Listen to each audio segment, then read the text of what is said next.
Assalamualaikum warahmatullahi wabarakatuh. Perkenalkan, nama saya Aditya. Nama saya Ramadi Baru. Kami dari kelas 003 Sake 008. Di sini kita akan membahas mengenai apa itu korelasi rank Spearman. Sebelumnya kita sudah belajar tentang korelasi Vektor. Nah, untuk korelasi rank Spearman ini adalah saudaranya yang jauh lebih fleksibel. Perbedaan utamanya, korelasi Vektor itu ribet, datanya harus di interval atau rasio, harus berdistribusi normal dan sumber datanya harus sama, kayak aturan main yang ketat banget. Nah, korelasi Pearson itu ribet. Jadi ada lagi yang satu ini yang kita bahas. Jadi korelasi Spearman ini jauh lebih santai. Yang pertama, bisa kita lihat di sebelah sana, datanya cukup ordinal atau peringkat, tidak perlu berdistribusi normal dan sumber data atau variabel tidak harus sama. Sekarang, kapan kita harus menggunakan korelasi Spearman? Ada beberapa kondisi. Kondisi yang pertama itu ketika data kita berbentuk ordinal atau ranking. Contohnya, ranking mahasiswa, peringkat kelas, tingkat kepuasan pelanggan. Kondisi kedua, ketika data tidak terdistribusi normal. Misalnya, setelah uji normalitas, ternyata data kita tidak normal. Daripada memaksakan Pearson, lebih baik pakai yang Spearman ini. Terus kondisi yang ketiga, ketika kita ingin melihat hubungan yang monoton tetapi tidak harus linier. Hubungan monoton itu artinya ketika X naik, Y juga harus naik atau turun. Tetapi tidak harus dalam garis lurus sempurna.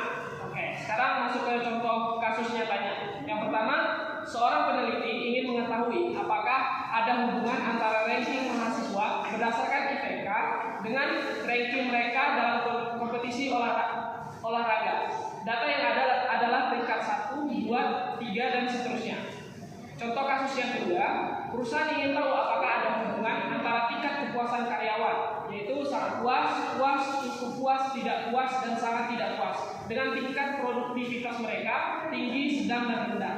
Contoh kasus yang ketiga, guru ingin meneliti hubungan antara ranking siswa dalam ujian matematika dengan ranking mereka dalam ujian fisika. Nah, itu semua contoh kasus yang cocok untuk menggunakan korelasi rank Spearman. Baik, kita masuk dalam pembahasan simbol dan nilai korelasi. Korelasi Spearman disimbolkan dengan RS atau RHO atau sering dibaca RO. Nilai korelasi Spearman berkisaran nilai -1 sampai +1. RHO sama dengan tidak ada hubungan sama sekali. Kalau +1 hubungan positif, jika -1 hubungan negatif.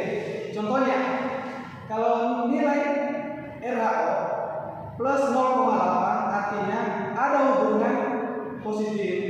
Kalau nilai RHO -0,7 artinya hubungan negatif yang kuat.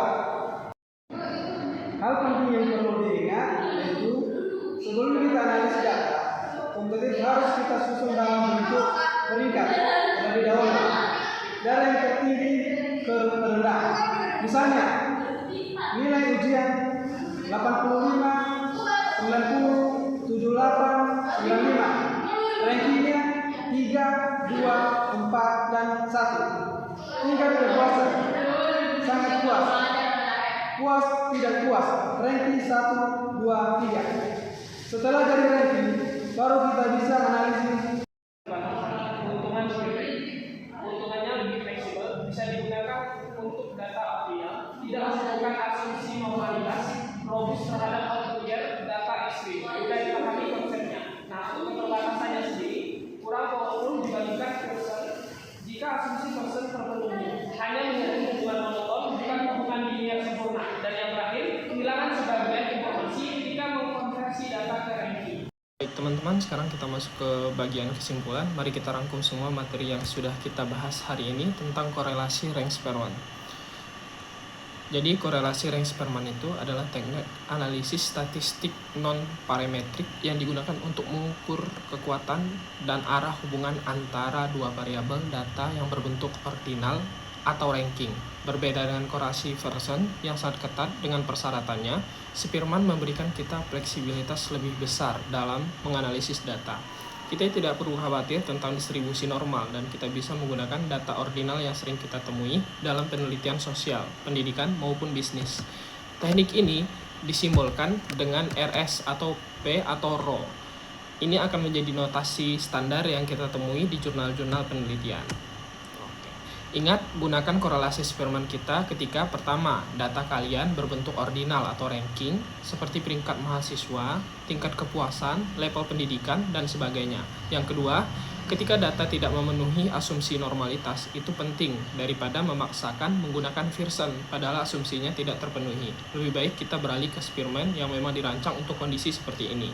Yang ketiga, ketika sumber data antar variabel tidak harus sama, ini memberikan kita keleluasaan dalam merancang penelitian. Jadi Spearman itu seperti plan B yang sebenarnya sangat powerful dan sering digunakan dalam penelitian kuantitatif. Nilai korelasi Spearman berkisar min 1 sampai dengan plus 1. Ingat prinsip dasarnya, nilai 0 tidak ada hubungan, nilai mendekati plus 1 hubungan positif kuat atau keduanya naik bersama. Nilai mendekati min 1 hubungan negatif, yang satu naik, yang lain turun. Kategori kekuatannya, yang pertama itu 0,00 sampai dengan 0,25 sangat lemah, 0,26 sampai dengan 0,50 cukup kuat, 0,51 sampai dengan 0,75 kuat, dan 0,76 sampai dengan 1 sangat kuat. Yang terpenting jangan hanya lihat nilai korelasinya saja, perhatikan juga value-nya atau nilai signifikannya. Biasanya kita gunakan batas 0,05 kalau v-value lebih kecil 0,05, maka hubungan tersebut signifikan secara statistik. Ada beberapa hal krusial yang harus kalian ingat. Yang pertama, data harus dikonversi di ranking dulu. Ini wajib, baik itu ranking dari yang tertinggi, terendah, atau sebaliknya. Yang penting konsisten. Yang kedua, Spearman itu mengukur hubungan monoton, bukan linier. Jadi bentuk hubungan tidak harus garis lurus sempurna. Meskipun Spearman lebih fleksibel, tapi kalau data kalian memenuhi semua asumsi Pearson tetap lebih powerful. Jadi gunakan teknik yang tepat sesuai kondisi data.